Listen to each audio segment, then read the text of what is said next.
yung sahod sa call center, okay naman. Pero, mas masarap pa rin, may extra income ka pa rin. Kahit konti lang, per cut off or per month, may nakikita ka pa rin na extra income. Tuloy-tuloy lang mga kakain kasi ko lang. Last time napagod ako, nagpahinga ako mga 3 days na. Kakain-order na ba ako neto one? Parang ikaw pa rin yata. Or pang-apat? Pang-lima?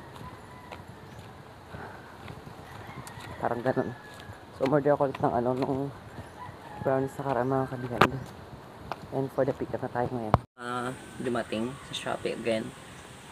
Kasi ang nakara talaga na ubos na yung stock ko. So parang bilis na ubos na pero hindi naman. Sakto lang. Kasi nakarang cut off naman din yun. So ngayon panibagong cut off na naman guys. And here we go. Dito ako nakabahan kasi baka naisip ko. Baka pinagkasya nila. Tinanggalan na ng hangin yung mga brownies. Ang pangit na naman tingnan pa walang hangin mga kabiyan yung brownies. Parang alam mo yun. Tapos ito yung isa. Bahan mga kabiyan. Dito sa isa parang okay lang. Hindi ako nakabahan. Pero dito sa isa, kasi nakaraan, huwag tayong judgmental, pero yung aray, si peraso mga kabay nakaraan. Dahil mo 14 peraso lang yan, hanay. Parang hindi pa magkaasya. So, malaking box pa yun. Malaking box pa yung mga kabay. So, ito iniisip ko ngayon, na paano na pagkasya yung 18 dito. Huwag tayong judgmental kasi second order ko rin naman sa shop na to. Check na lang natin para magkaalaman. Kung paano na lang pagkasya yung yung order dito. Delivery. Parang si Flash lagi, siya, nakasasakyan. Mga social na deliver. Sana lang hindi natin nanggalan ng hangin po yung mga brownies. Ang pangit na lang tingnan pag walang pag hindi siya malobo, ang pangit. Tapos syempre lambot. Sana lang hindi kasi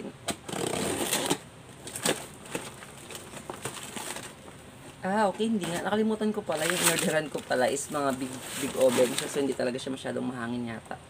Hindi siya masyadong, airy. Maganong bang words, airy? Okay, parang wala naman. Hindi naman natanggalan ng hangin, guys. Inunahala ko ng kabako kasi ang nakaraan. Parang paano napagkasya yung ganong karaan.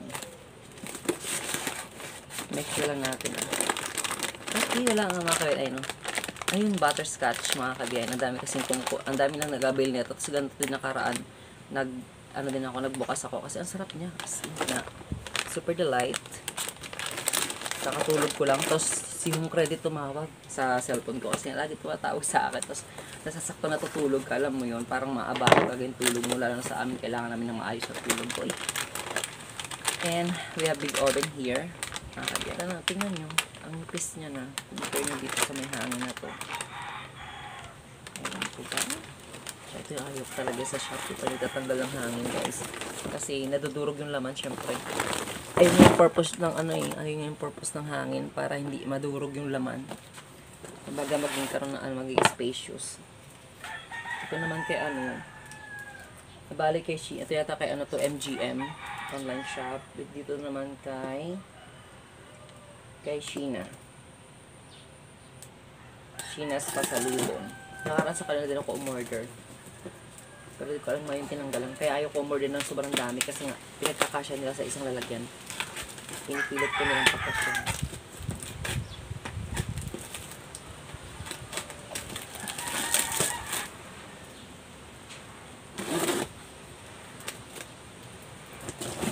Sana dito hindi. Sana hindi pinagkasya, no? Ang pangit pa naman tingnan pag tinatanggalin ng hangin. Nakakaloka. Yung idea.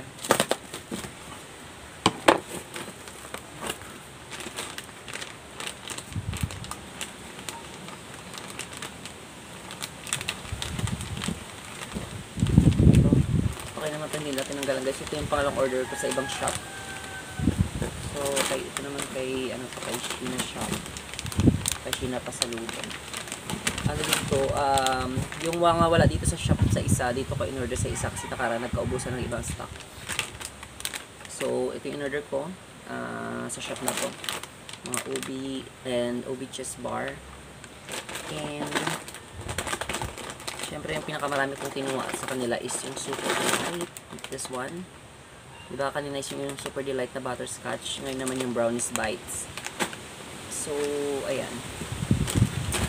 Bali marami ito 20 ang item. Yan guys, so bilangin ko na rin mamaya kung tama yung dumating na item. Ito yung item description. Parang 36 yata ito. Tapos dito sa iba 18 sa isang shop. So ayun, magkahiwalay na order. Parang gusto ko talaga itong kay Sheena kasi hindi niya talaga binubutasan yung mga item. Or hindi niya pinagkakasya sa isang lagayan lang. Tulad nito, mga ganito pa naman, ang lambot pa naman nito ng mga cheese bar. Ang bilis lang mabutas. Ang bilis lang madurog. Kasi ito, maraming may gusto na ito mga kabainis. Super Delight na si Super Delight na 9 brownies bite. Ito yung pinaka parang best selling din. Pero masarap din to si cheese bar. This one. Mas gusto ko to. Tsaka si brownies cut. Ang sarap ni brownies cut kasi maano siya. Tawag doon. Medyo yung niya, medyo yung texture ba tawag doon? Medyo makunat yung texture niya, so masarap. Eto, masarap din to, kaya marami din mahilig dito kasi medyo may pagkamakunat to eh. Makunat na, alam mo yun, parang palaban yung lasa. Yung texture niya medyo makunat na malambot, gano'n.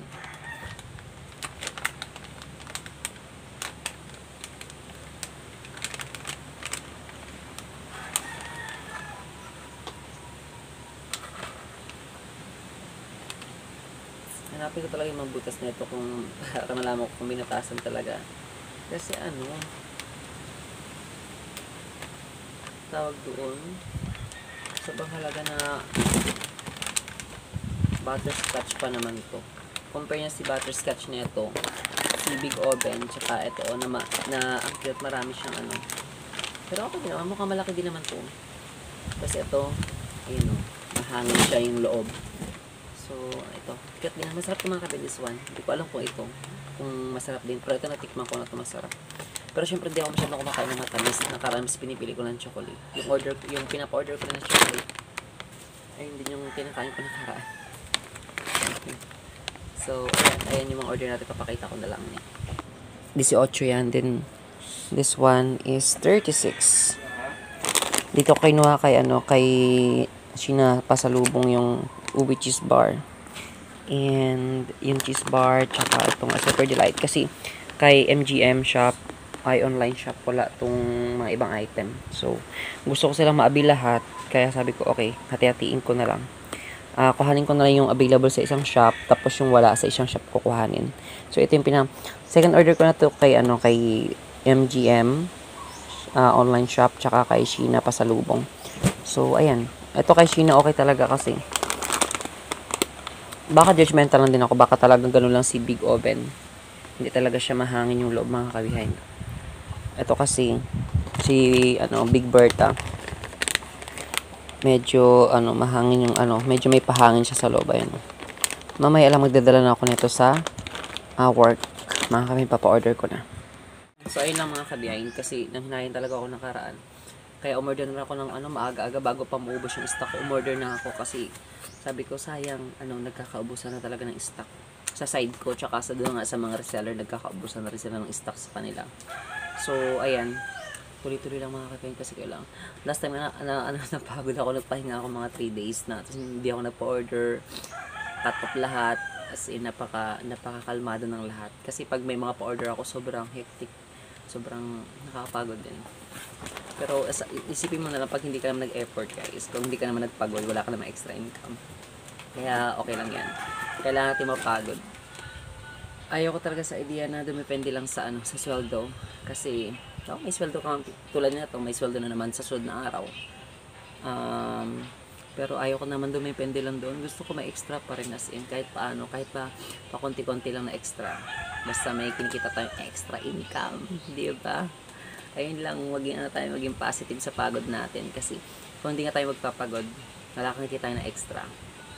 Yung sahod nga, sabi ko yung sahod sa call center, okay naman. Pero mas masarap pa rin, may extra income ka pa rin. Kahit konti lang, per cut off or per month, may nakikita ka pa rin na extra income. Nakakabiyan. And ayun lang, thank you sa panonood. May nanghi pala ng video ng manok. Next time na lang, may bibidyohan ko yung manok. Naalaga ko dito kasi hindi naman ako nagparami ng manok mga kabiyahin dahil nga ayun, challenging din. Parang sa work ko ngayon sobrang challenge ko, mag-alaga pa ako ng manok, mapapagod pa ako, ganon. I mean, hindi naman kasi nakakapagod kasi nakakagala naman sila. Kinakain na ba mga kabern? Yung ipin ko. Ang itim may chocolate pa. Yung kanina. Ayun lang, thank you sa panonood guys. See you next time. And ayun, sa mga call center dyan, and sa mga hindi na sa call center, sa ibang na nagtatrabaho din guys, try nyo rin maghanap ng extra income. Mas masarap talaga. Ako, sinimulan ko mag-aron ng mag-ganito, parang nakaka-addict din. Parang gusto mo rin ng ituloy, yung tuloy-tuloy na rin na paggaganito. Although magpapahinga ka din kung gusto mo. Pero hanggat maaari, i-continue mo talaga yung paggaganito kasi manghinayang ka talaga dun sa parang idea na ay yung konting income. Kaching. Bye guys, and ayun lang. See you next time. Sabi ko, hindi lang talaga to applicable sa nagko-call center. Kahit saan, lalo na sa mga offices and schools. Yun.